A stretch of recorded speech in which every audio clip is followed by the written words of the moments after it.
안녕하십니까. 순종에 대한 세 번째 마당 시작하도록 하겠습니다.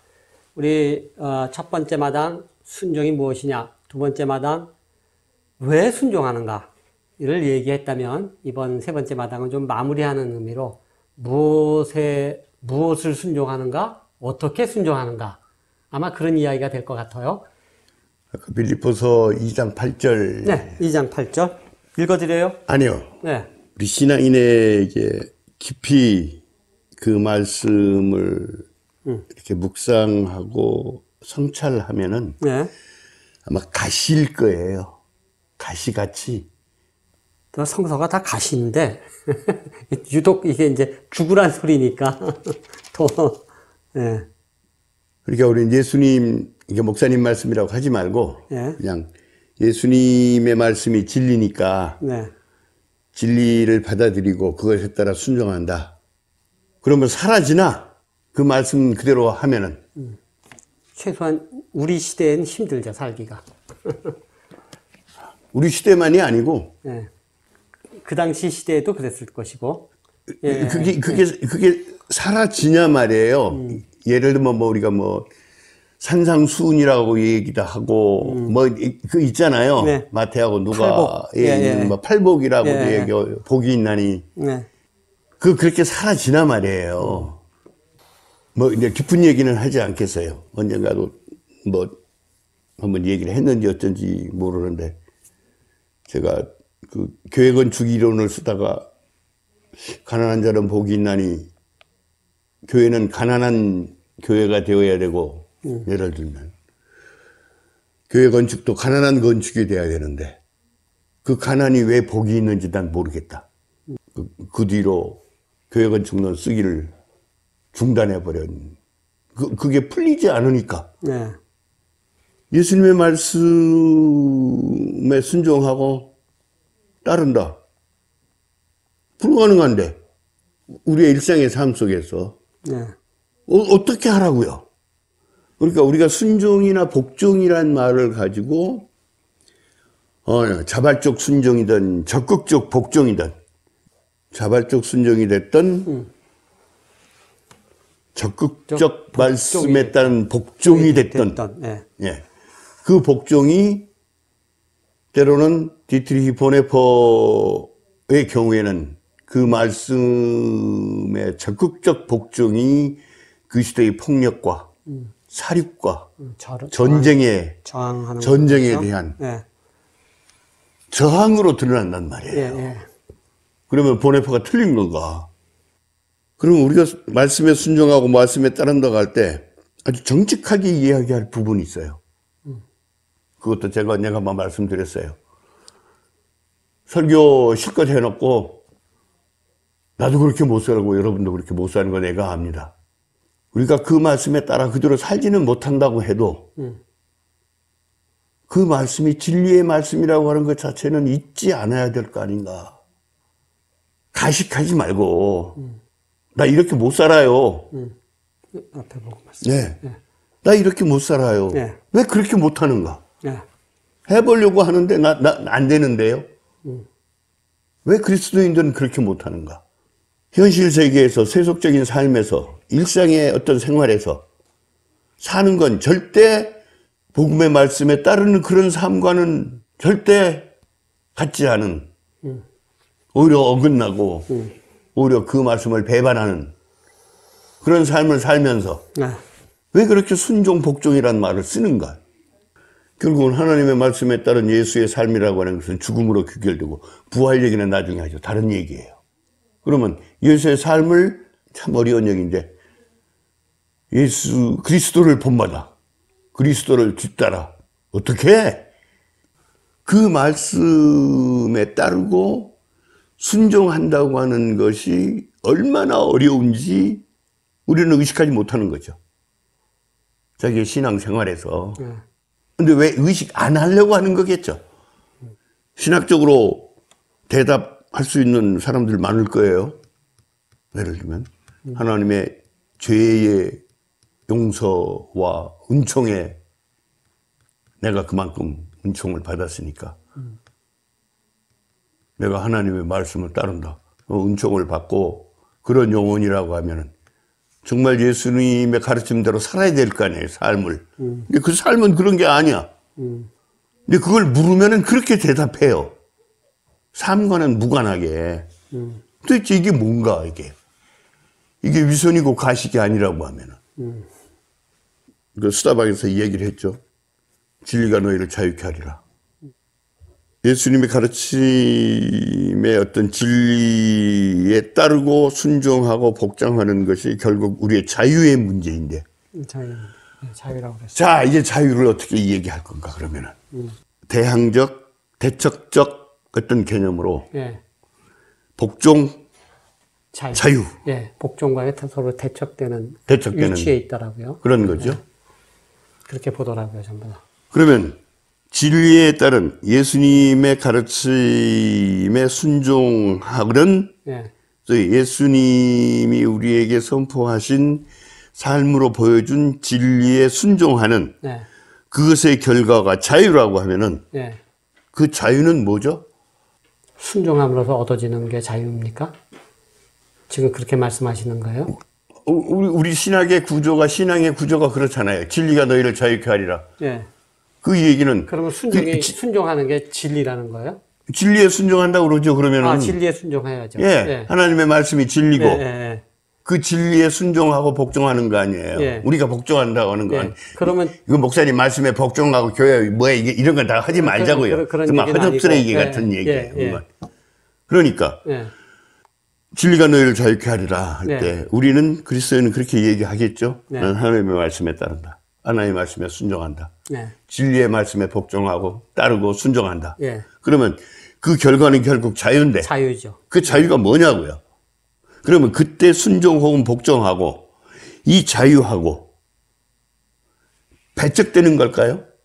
그때는 서로 대척점에 있는 게 아닌데 결과물이니까 지금 여태까지 얘기했던 그 복종과 대척점에 있는 자유는 어떤 인간의 속성인 자유를 얘기했고 그것을 억압하는 습관 그것이 복종이었단 말이에요. 근데 그런 식으로 얘기를 했는데 지금 이제 그런 순종이나 복종이 아니라 하느님 말씀에 순종하는 거에 순종이라면 예. 이제 다른 거죠. 그러니까 예, 그러면은 그것을 했을 때 그것은 하느님의 진리니까 그 순종함으로써 얻는 게 자유라는 말씀이잖아요. 그렇죠. 예. 그 자유는 뭐냐는 거잖아요. 그렇죠. 뒤집어서 이 얘기를 한다고 하면은 예. 진리가 너희를 자유케 하리라고 하는 것은 그 전에는 부자유했다는 얘기 아니에요. 진리가 너희를 자유케 하리라고 했으니까. 예. 진리가 없는 것은 부자유스럽다. 아니 그러니까 그 진리의 이전에 어떤 그것은 자유가 아니고 부자유였다는 얘기 아니에요. 네, 네. 좀 뒤집어서 이 얘기를 하면은 그 부자유 속에서 어떤 진리의 말씀에 따름으로써 순종함으로써 네. 이 부자유로부터 자유로 이월했다? 변화했다? 네, 그렇게 봐야 되겠네. 그 말대로라면. 그런 얘기겠잖아요. 예. 그러면 이때의 부자유와 여기에서의 자유, 부자유에서 자유로 매게 한 것이 우리가 순종이란 말을 쓰고 있지만은 그건 뒤따름이고 받아들임이고 이게 진리라고 하는 매개가 있잖아요. 네. 그러면 이 진리에 의해서 뭐가 드러나는 거죠? 이 따름으로써 이전의 삶이 부자유인지 몰랐는데 이것에 의해서 이 삶이 이전의 삶이 부자유하고 얼그러지고 문제가 있는 삶이라고 하는 것이 드러난다는 얘기는 아니잖아요. 드러난 거죠. 예. 그것으로부터 탈출이기도 하고 이월이기도 하고 이행이기도 하죠. 변화되는 거겠죠. 이제 결과물이기도 하고.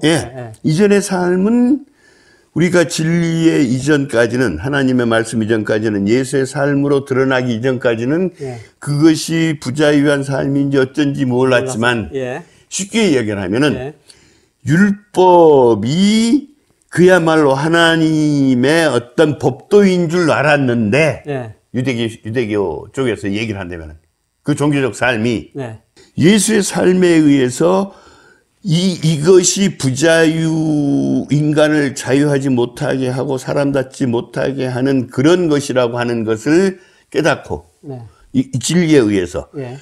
자유했다는 거 아니에요. 예. 그러니까 이 법의 시스템으로부터 새로운 시스템으로 지금 넘어왔다는 얘기 아니에요. 예. 이거잖아요. 예. 그러면 그리스도인의 순종이라고 하는 건 뭐죠? 그 출애굽과 같은 건가? 일종의? 그러겠죠. 예, 벗어남. 그러겠죠. 어디서부터 탈출? 두 가지겠죠. 예, 뭐 벗어남. 그것에 의해서 뭐 극복하는 걸 수도 있고. 지난 삶의 그림자가 드러나고 예. 그렇잖아요. 예, 예. 나의 개인적 삶이든 어떤 정신의 세계든 의식의 세계든 인간관계의 삶이든 예. 또는 법이건 체제건 예. 종교건 예. 이것의 정체가 진리로서의 예수님의 삶과 가르침에 의해서 이것의 본 모습이 드러나고 예. 이것으로부터 탈출한다는 얘기 아니에요. 예.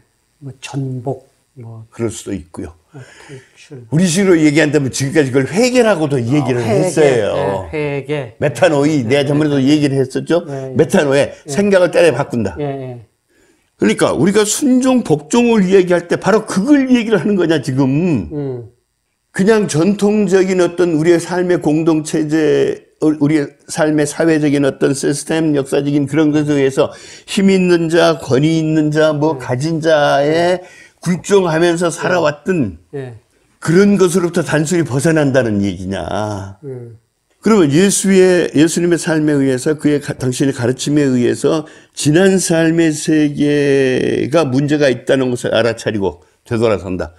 가장 위대한 사건들이 우리나라 천주교, 기독교가 들어와서 일어난 일이에요. 너무 멀리 갈 거 없어요. 1905년도 때. 그 전까지 뭐 1800, 천주교가 들어온 게 언제예요?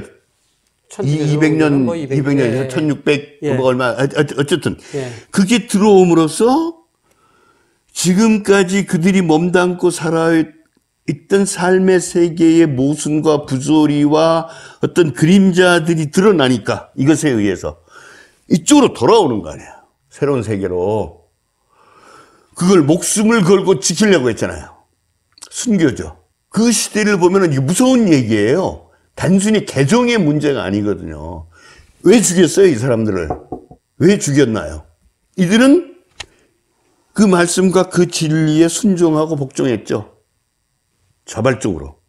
이것에 의해서, 이 진리에 의해서 지금 살아있던 삶, 지금 삶을 얽어매고 있던 오랜 시대의 그런 모든 것들의 어떤 모습들이 자기들이 당연하다고 의뢰 그래야 된다고 생각했던 그 삶의 시스템, 그 삶의 현실이 이것에 드러나니까 이것으로부터 탈출하는 거잖아요.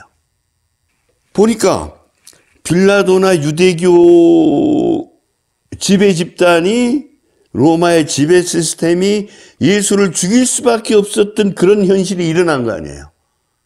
우리나라에 똑같죠. 멀리 갈 것도 없어요.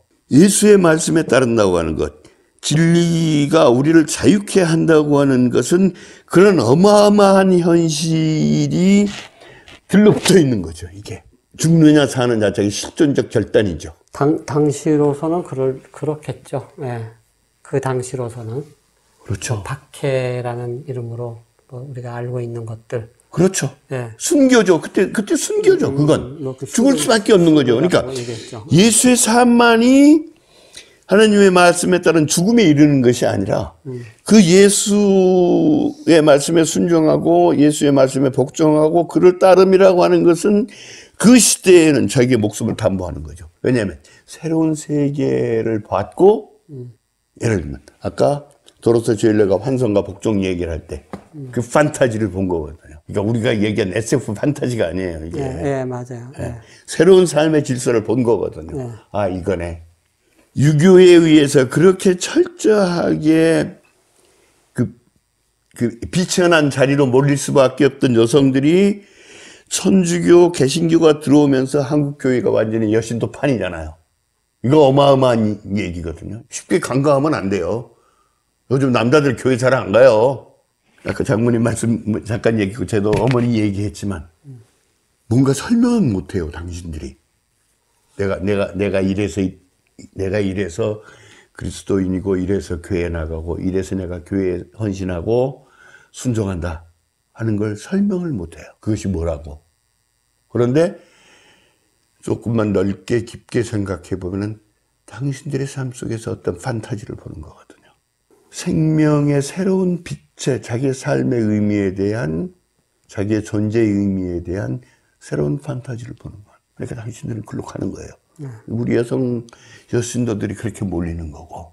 근데 그 이상의 것을 말하는 건 곤란해요. 그들에게.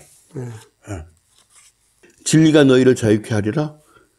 그 진리의 말씀에 따른 것은 자유예요. 새로운 자유죠. 그렇게 가야 되는 거거든요. 그 자유는 도래하고 있는, 제가 메타노이 이 얘기할 때도 조금 말씀드렸어요.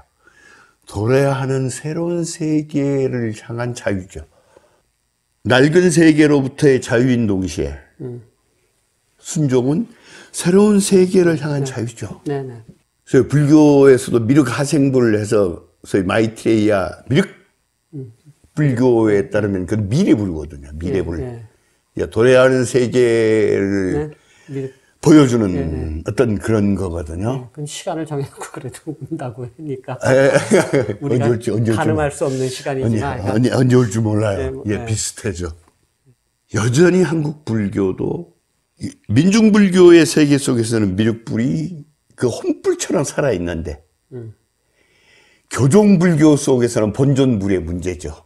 시달타를 놓고 언제나 그 중심을 잡아가죠. 그러니까 우리가 교회를 다니면서 목사님의 말씀에 뭐에 순종한다, 복종한다. 그냥 소박하게 나름대로 그걸 통해서 가지고 있는 소박한 평신자들의 복음의 혼불 각자 있을 거예요. 뭔가 그걸 건드리면 안 된다고 봐요. 저는 그렇게 살아있는 건데 그걸 어지럽히고 그걸 그야말로 예종하게 만들고 묻지 않게 만들고 무조건 따르게 만들고 이건 교회 지도자들의 문제죠. 이건 우리가 가벼이 넘길 수 없는 그런 거거든요. 그런데 적어도 제가 경험한 교회에서는 그렇게 하지 않아도 교회에 우리 잘 쓰는 말로 얘기할게요. 풍성하고 은혜가 넘치는 교회가 많아요. 아름답고. 근데 그런 게 안 된다고 자꾸 그래요. 안 된다고. 안 된다고. 아마 이 코로나가 대충 정리가 되면은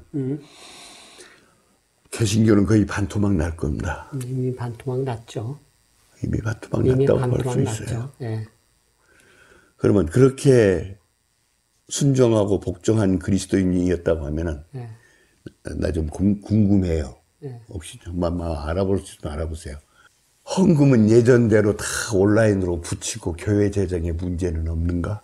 그런 교회도 있대요. 더 좋아진 교회도 있다고 그러고. 나는 그 말을 믿을 수는 없지만. 여기 이 동네에 사는 분이 그렇게 말씀하시더라고. 그 천안의 큰 교회인데 거기 다니시는 분이신데 그 교회는 더 좋아졌다고. 더 좋아질 수밖에 없지. 안 썼으니까. 그동안 썼어요. 더 늘었다고 그러는 거예요. 그런 것도 있어요. 늘었던 줄었던 교회에서 돈 내가 확인한 건 아니지만 하여간 저는 제 개인적으로 봤을 때 저는 반토막 났다고 봐요. 아니자. 교회에서 지금 돈 쓸 일이 뭐 있어요? 우리 동네에 제가 사는 동네에 코로나가 일어나기 전해 교회를 졌어요. 우리 사는 동네에서 제일 큰 교회를 졌어요. 5층짜리 엘리베이터까지 놓아서 주차장 넓게 해서 교회를 졌거든요. 한 2,000명 정도 들어가는 큰 대형 교회를 졌다고요. 지고 나서 바로 코로나가 터졌어요. 1월, 2월 달부터 생긴 거 아니에요. 그해 부활절에 교회 못했죠. 했잖아요. 작년이잖아요. 작년 부활절에. 이제 벌써 그리고 1년이 지났잖아요. 난 그 교회가 되게 궁금한 거예요. 저 시골에 저렇게 큰 교회를 졌으면 얼마나 빚을 많이 들여서 저 교회를 졌을 터인데 저 교회 교인들도 어떻게 그 빚을 짊어지고 저거를 끌고 갈까 안담한 거죠. 그러니까 그런 교회도 있고 교회 내가 모르긴 몰라도 교회 집으로 부동산으로 얘기하면 나온 교회들이 엄청 많다는 얘기를 들었어요. 나온 교회들. 예. 교회도 이렇게 사고 팔고 하는 모양이던데, 난 그건 잘 모르겠는데, 그 시장은 잘 모르겠지만, 그런 것들이 많이 나왔던, 반토막 났을 겁니다. 아마 저는 그렇게 봐요. 뭐 얘기하다 이렇게 됐지? 아, 순종을 했다면. 순종하고 복종했다면은, 목사님의 말씀이 있든, 직접적으로 대면해서, 직접적으로 육성으로 들었든, 어쨌든, 아니, 그냥 궁금해요. 이게 궁금하고. 반토막 났지. 그러면은, 결국은 그리스도인들이 그 진리, 복음의 말씀에 따르고 복종하고 순종함으로써 얻은 자유가 어떻게 지금 현실화되고 있을까? 그리스도인이 아닌 사람들이 어떤 형태로든 지금 누리고 있는 그 자유와 이 말씀에 따름으로써, 이 말씀에 순종함으로써, 진리에 복종함으로써 그리스도인들이 누리는 자유는 다를까 같을까? 그렇잖아요? 네. 네. 그러니까 적어도 그리스도인들에게 그 본질에 있어서 진리를 따름, 진리에 복종함, 진리에 순종함, 예수의 말씀에 순종함이라고 하는 것은 그리스도인이 누리는 자유의 대척점과 이면이 아니에요. 예. 그야말로 결과물이지. 예. 깨어남이고 예. 메타노이아고 회개. 새롭게 세상을 과거의 세상을 다시 정찰하고 이것에 의해서 새로운 세상을 얘기하면 꿈꾸고 희망하고 판타지를 갖고 그러면 그 자유는 이렇게 얘기할 수 있는 거 아닐까요? 결국 도래하고 있는 하나님 나라를 향한 자유. 그러면 도래하는 하나님 나라가 뭐냐? 또 묻는다고 하면은 예수의 삶으로 보여준 거죠. 예수가 삶으로 보여주었던. 왜냐하면 도래하는 하나님 나라의 현실화니까 예수님의 삶이. 그러면 또다시 우리는 그 자유에 의해서 현실의 세계, 오늘의 세계, 벗어난 세계가 아니라 여전히 그리스도인들은 벗어났다고 하지만은 이 세계는 여전히 연장되어 오죠. 오늘도 끊임없이 그 세계 속에서 부자유하고 불합리하고 어두운 삶의 그림자들이 있고 정치적인, 경제적인 뭐건. 제가 좋아하는 유튜버 한 사람 얘가 어제 저녁, 얼마 전에 했던 얘기인데 그 사람은 그런 얘기를 했어요. 대한민국이 앞으로 경제적인 측면에서 도약을 할 거다. 성장률도 아마 최고로 마이너스 1% 정도 간다고 하면은 이 친구 한 말이 있어요. 좋은데, 옳은데 나는 무섭다. 마이너스 1이 런닝구 입고 사는 사람한테는 얼어 죽을 온도다. 아, 마이너스, 마이너스 성장이. 마이너스 성장이 지금 가난하고 지금 헐벗고 최하층 사람들에게는 이 마이너스 1이라고 하는 것이 굶주려 죽고 얼어 죽고 생사여탈의 경제 시스템이다. 왜 이 얘기 안 하느냐? 맞아요. 맞다. 그러니까 지금 한국 경제가 이 코로나 사태를 극복해 나가면서 상당히 선발주자로 번영해 나갈 것은 분명히 옳다. 그건 맞다. 그런데 지금 이 헐벗고 가난한 사람들에게는 무서운 현실이다, 이게. 왜 그거 얘기 안 하느냐. 어떤 학자가 이 얘기를 하니까 그것도 얘기를 해야 되는 거다, 이게. 그러면은 지금 이 경제 시스템의 초점을 어디에 맞춰야 할 거냐. 뭐 구체적으로 어떤 사람이 얘기를 해서 미안하지만 이재명 지사가 얘기하듯이 그런 형태의 복지 시스템을 가동시켜야 옳은데 기본소득. 배부르고 따뜻한 놈 자식들 그들의 입장에 서 가지고 한국 경제의 문제를 한국 재정의 문제를 국가 경제의 문제를 논의하고 있는 거죠. 예를 들면 그럼 그리스도인들은 어떻게 해야 돼요? 여전히 여기죠. 서 있는 자리가 중요한 거야. 어디에 서 있느냐야. 다 잘 살자고 얘기하는 그러니까 1500만 명, 어디에 서서 얘기하느냐. 카톨릭까지 합쳐서 1500만 명, 예. 불교 신도들은 2000만 명 그래요. 예. 그 사람들이 자비를 얘기하고 사랑을 얘기하고 가난한 자랑을 얘기한다고 하면은 예. 이러고 있으면 안 되지. 그러니까 뭘 순종하고 뭘 따라해 개판. 쌍말로 주둥아리 잘 까죠. 내가 이번에 김은국의 순교자를 다시 이렇게 떠들썩 했어요. 네. 그건 불복종이거든. 오히려 불순종이 생명을 살려요. 이렇다면 어떡할까요?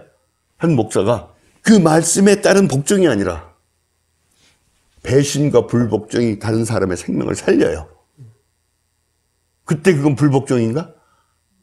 그 사람이 권력을 잡듯이 권력을 잡았는데 나중에 이게 이슬람이잖아요. 네, 이슬람교회. 그래갖고 이슬람을 지지하는 정당. 이제 정당이 이제 전체를 나중에 장악을 해가지고 프랑스로 완전히 지배하면서 이슬람 율법에 따라가지고 예를 들면 그 사회를 그러니까 어떤 놈들은 거기에서 재밌어. 거기에 복종. 철저히 복종하면은 마누라도 열어놓을 수 있고 여자는 지 맘대로 이쁜 거 데려다가 뭐 할 수 있고 그런 거죠. 그러니까 오늘 우리 시대를 얘기를 하죠. 이명박 박근혜 때 복종 잘한 놈들은 출세했죠. 막말로 돈도 벌고 높은 자리도 올라가고 고관 내작되고 뭐 어때요? 그러니까 그 복종 시스템을 슬그머니 풀어놓으니까 문재인이 이게 막 개판이 되는 거야. 입을 열어놓으니까 예를 들면 미디어를 풀어놓으니까 마구잡이로 날뛰는 거 아니야 이게. 일종의 이제 블랙 코미디고 정말로 블랙 코미디야 지금. 풍자 소설이고 이것 자체가 지금 우리가 사는 우리 언론이 요즘 그러니까 우리가 인간 삶의 행복의 정점은 복종에 있다라고 나와요. 그러니까 거기에. 그러니까 우리 인간의 행복의 정점은 복종에 있다. 그 복종에서 얻어지는 게 뭔데? 행복? 그렇다고 얘기를 하잖아요. 그러니까 근데 그 행복의 구체적인 게. 그러면 그걸 뭐라고 반대여야 하는데 그렇다고 얘기를 하고 이제 그런 것을 이야기를 그렇게 풀어나가니까 어떤 바보 같은 교수를 통해서 이제 하는 거 아니에요? 나가니까 그거는 일종의 뭐라고 해야 되나? 아니라는 걸 보여주기 그렇죠. 위해서 그런 걸 쓴 거잖아요. 진리의 말씀, 예수님의 삶에 순종한다 그 말씀에 따른다고 하는 것은 요한복음이 명제로 집약해 놓았듯이 진리가 너희를 자유케 하리라. 그 자유는 도래하고 있는 하나님 나라를 당신의 삶으로 보여줬던 그 삶. 하느님 나라. 하나님 나라. 누가복음식으로 얘기한다면은 혁명이에요. 그렇잖아요. 부자는 배고파서 울고 가난한 자는 기뻐하고. 구체적으로 썼지 누가복음. 꽃자리는 메워지고 예를 들면 평화가 아니라 나는 불을 주러 왔다. 그걸 전복적이다 혁명적이다 볼 것이 그렇게 봐야 할 것이 아니라 예수님의 삶으로 보여준 그런 삶의 현실이 되어야 하는데 그것이 되지 못한 거죠. 강대국은 침략해서 이걸 지배하고 당시 헤롯 권력과 성전들은 나름대로 자기 거 다 챙기면서 로마와 짝짝꿍 해가지고 온갖 호사를 다 누리고 이런 삶의 현실이죠. 역사적 현실을 끌어들여서 일제치하의 삶과 예수 시대의 삶을 같이 오버랩시켜요. 친일파는 헤롯 를 중심으로 한 그 권력자들, 그건 친로마파들이잖아요. 예를 들면 거기에 끊임없이 저항군들 일어나죠. 열혈당, 시카리, 사막으로 도피도 하고, 그러면 일종의 무장투쟁을 한 사람도 있고, 암살단도 있고, 끊임없이 이것을 위해서 했던 사람도 있고.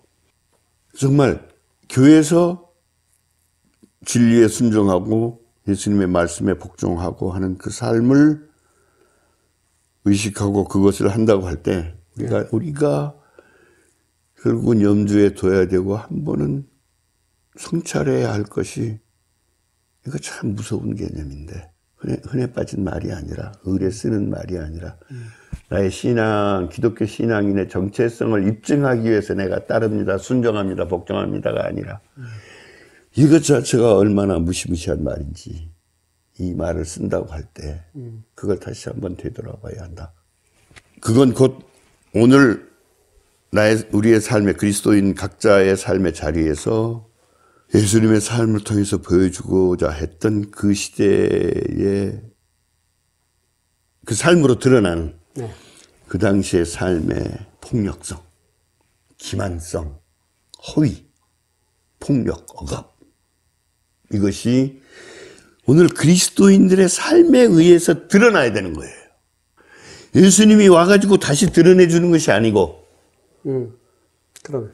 그리스도인의 삶에 의해서 지금 우리가 살고 있는 이 시대의 폭력성, 위선, 그림자, 그런 모든 것들이 그리스도인의 삶에 의해서 드러날 때 우리는 제대로 순종하고 복종하는 것이 증언되는 거잖아요. 테스트먼트잖아요. 맞아요. 예. 그것 없이 뭘 따르고 복종을 해요. 그리고 이 삶을 통해서 새로운 세계의 판타지를 보여줘야 되잖아요. 예수님이 꿈꾸었던 어떤 그런 삶, 도래하고 있는 삶, 그 다음에 초대교회 교인들이 예를 들면 바로 그 예수님의 삶에 의해서 붙잡으려고 했던 삶, 그다음부터 실패로 끝났지만 그 마가의 다락방에서 오순절 성령을 받고 새로운 공동체적 그 원시 사랑의 공동체라고 원시 사랑의 공동체라고 얘기했지만 그런 어떤 새로운 판타지를 우리의 삶을 통해서 보여줘야 되잖아요. 이게 도래한 하나님 나라. 이미 도래했고 여전히 미완성으로 남아있고 끝끝내 우리로 하여금 그 나라를 향해서 또 가야 되고 가도록 우리를 재촉하고 또 앞에서는 부르고 하는 그런 것과 더불어 우리가 순종과 복종이라고 하는 말을 써야 된다. 바로 그렇기 때문에 순종과 복종은 그리스도인의 자유와 이면이 아니고 그것을 위해서 이 세상의 낡은 폭력적 세계로부터 자유해서 나가야 된다. 그런 거죠. 다른 이면이 아니거든요. 그래서 무시무시한 말을 우리는 너무 쉽게 쓰는데 조금 더 깊이 되돌아보자. 근데 우리 심 선생이 막 하면 나를 놀려. 그 자유, 도래하는 하나님 나라를 위한 자유, 그게 뭐냐? 사랑을 위하여, 사랑을 향한 자유. 다시 솔라모로 해. 우린 자유롭지 않으면은 우리의 사랑은 사랑이 아니거든요. 그거거든요. 근데 이제 얘기했죠. 사랑이 무서운 거라고. 그 사랑 때문에. 그렇죠. 예수님도 그렇거든요. 그 사랑이거든요. 다시 솔라모로 해요. 이거 놓치면 안 된다. 그리고 이제 좀 그런 생각을 했어요. 하다 보면 이제 뭔가 기독교의 핵심적인 어떤 개념들을 계속 저희가 얘기를 해왔던 것 같아요. 옛날 최영 목사님은 하나님 나라를 경제의 측면에서 얘기했고, 뭐, 메타노이아도 얘기했고, 다시 이제 순종, 복종을 얘기를 했는데, 이렇게 하다 보면은 조금 더 뭐가 이제 좀 되지 않겠는가, 그런 생각을 조금 했어요. 한병철 씨가 쓴 폭력의 위상학. 깊이, 폭력의 위상학, 깊이 한번 좀, 이건 그렇게 어렵지는 않아요. 헌불이 얼마나, 뭐라고 해야 되나, 밀도 있고, 이게 뜨겁다고 해야 되나, 뜨거운 게 아니고, 온갖 판타지가 그 속에 숨어 있는지를 다시 한번 이렇게 보게 돼요.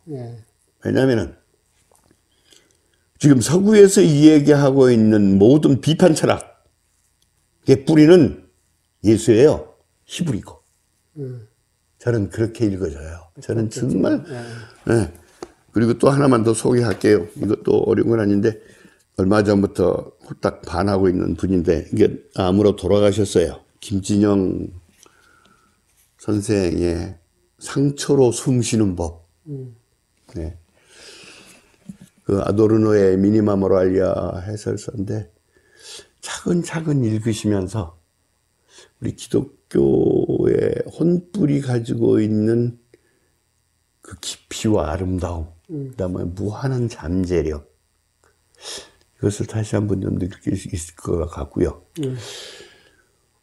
제대로 기독교가 잡스러운 사상적 그 이제 흙탕물로부터 조금 벗어났을 때 얼마나 놀라운 잠재력을 갖는지 아마 느낄 수 있겠다.